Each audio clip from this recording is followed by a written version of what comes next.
sexualidade é parte importante da vida de um casal. E quando ela não acontece de forma natural, é preciso saber por quê. As razões podem ser muitas, entre elas a impotência masculina. Um problema mais comum do que se imagina, já que atinge cerca de 30 milhões de homens só no Brasil. Mas quais as causas? Como tratar?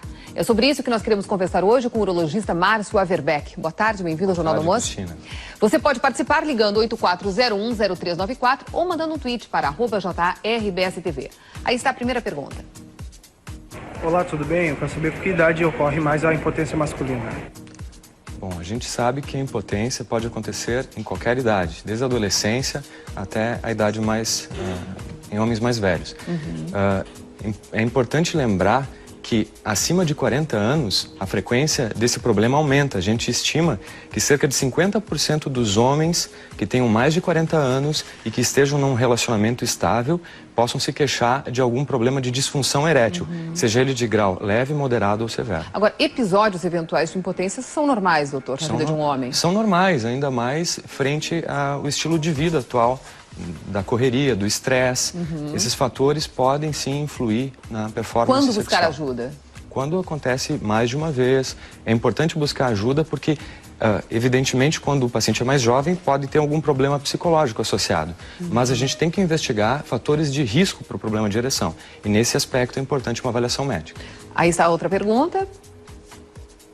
Me diz uma coisa, quais são as causas da impotência masculina? Causas da impotência, muito bem.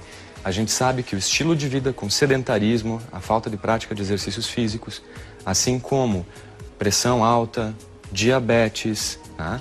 Colesterol alto, tabagismo, uso de drogas, esse consumo excessivo de bebidas alcoólicas, são fatores que predispõem ao problema de ereção. E podem ser efeitos colaterais de outras doenças? Podem, com certeza. Como, por exemplo, a pressão alta. O indivíduo toma remédio para pressão alta.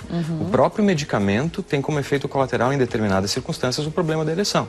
Isso não significa que o paciente deve parar de tomar o medicamento, porque a própria pressão alta pode também causar ereção. Mas nesses casos é importante que o paciente consulte com o seu médico e, quem sabe, troque o medicamento. Nós temos um telespectador ao telefone. Boa tarde, qual é a sua dúvida? Boa tarde. A minha dúvida é, eu tenho uma doença chamada mielite transversa e eu sinto dificuldade em manter a ereção quando consigo tê-la. Gostaria de saber se existe tratamento ou não. Existe tratamento, sim. Nesse caso, pode existir algum fator de doença neurológica associada, né? E a gente sabe que os medicamentos, tanto via oral quanto os injetáveis, são extremamente efetivos. Há cerca de 15 anos atrás, a gente não tinha um medicamento como a gente tem hoje. Eles representam atualmente uma revolução. Esses medicamentos têm um início de ação em mais ou menos 30 minutos e um tempo de ação de mais ou menos 12 a 36 horas.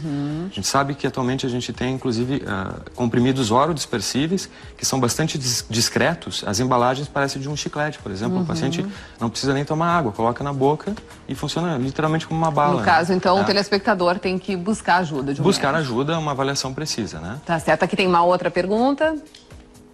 Olá, tudo bem? Eu queria saber se é comum um jovem sofrer de impotência sexual masculina. O jovem. É muito comum. A adolescência é uma fase de muitos, digamos assim, enfrentamentos. Então, nesse estágio, os fatores psicológicos são bastante evidentes. Como, por exemplo, o estresse, depressão, O medo ansiedade. de não agradar a parceira, de repente? Isso mesmo. A impotência dá medo, mas a recíproca também é verdadeira, né? O medo causa impotência sexual, porque vai de encontro ao fenômeno normal da ereção, que é o relaxamento da musculatura no pênis, que faz o aumento do pênis, né? Então, é importante que esse paciente procure uma ajuda, porque quando a ansiedade está presente, isso pode se transformar numa bola de neve. Isso é um círculo vicioso e o paciente pode ficar cada vez pior. A pergunta seguinte era sobre o estresse. O estresse pode causar impotência, doutor? Cristina, até 70% dos pacientes que se apresentam no consultório com queixa de disfunção erétil, a gente consegue identificar, sim, um fator de estresse. Pode ser um problema de relacionamento, um problema no trabalho, até dificuldades financeiras, isso tudo influi com a sexualidade, com certeza. Muitas vezes, quando a parceira vem junto, no caso a esposa, a gente pode sim pensar em terapia de casal, que é uma das modalidades de tratamento naqueles casos em que a gente verifica um fator psicológico predominante. Agora, muitas vezes as pessoas, os homens aí usam esses medicamentos para impotência, para aumentar a sua virilidade, enfim, melhorar o seu desempenho sexual. Isso não pode ter algum efeito colateral, doutor? O uso inadvertido desses medicamentos sem prescrição médica não é recomendável. É sempre importante lembrar que a automedicação representa um crime contra si mesmo. Esses medicamentos, eles não são desprovidos de efeitos colaterais. Que efeitos seriam esses? Dor de cabeça, rinite, pressão baixa, que às vezes pode acontecer, calorões, então uma série de efeitos colaterais. E existem contraindicações para o uso desses medicamentos. É por isso que é tão importante procurar uma avaliação médica. A outra pergunta aqui sobre a questão do cigarro. O fumo pode trazer problemas?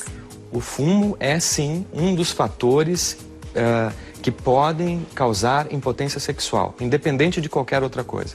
Quando um paciente fuma e vem à consulta médica e quer um tratamento para disfunção sexual, a gente sempre pede para o paciente cessar o tabagismo. Isso é muito importante. Muito obrigada por ter vindo ao vivo no nosso programa. Obrigado a você.